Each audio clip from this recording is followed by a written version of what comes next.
What's up, everyone? So in this quick tutorial, what we're going to look at is registering events for the item clicks for the list rows. So when a user clicks on an item in the row, uh, the method that you create will get called, and you can execute whatever code you would like.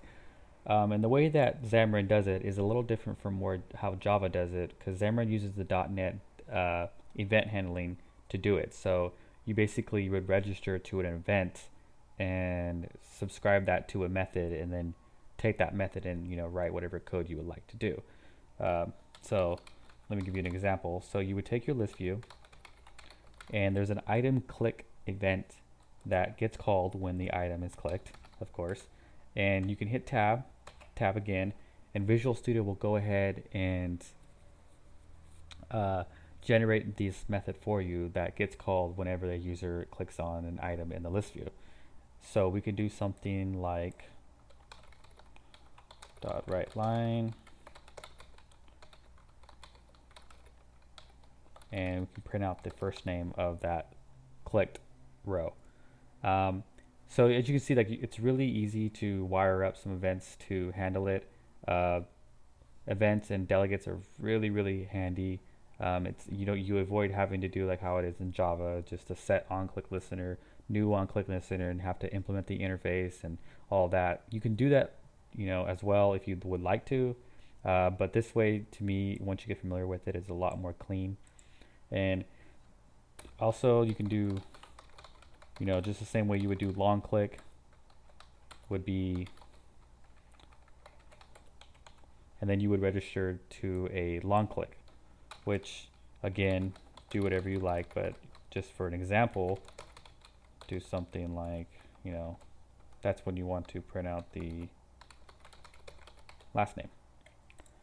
So let's go ahead and run that just to check it out real quick.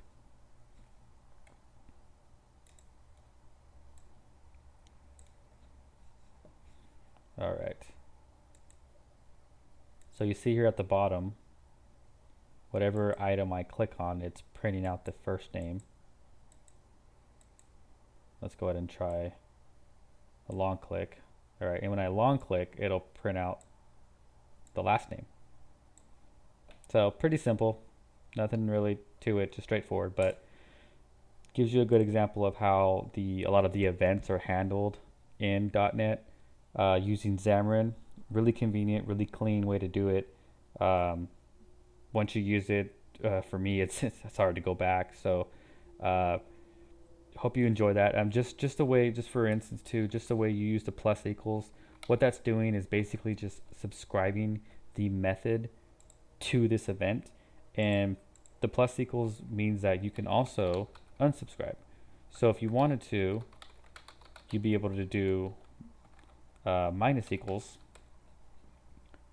and that would unsubscribe the method to this event. So just for reference, if you ever wanted to subscribe it, unsubscribe it, um, that's the way to do that.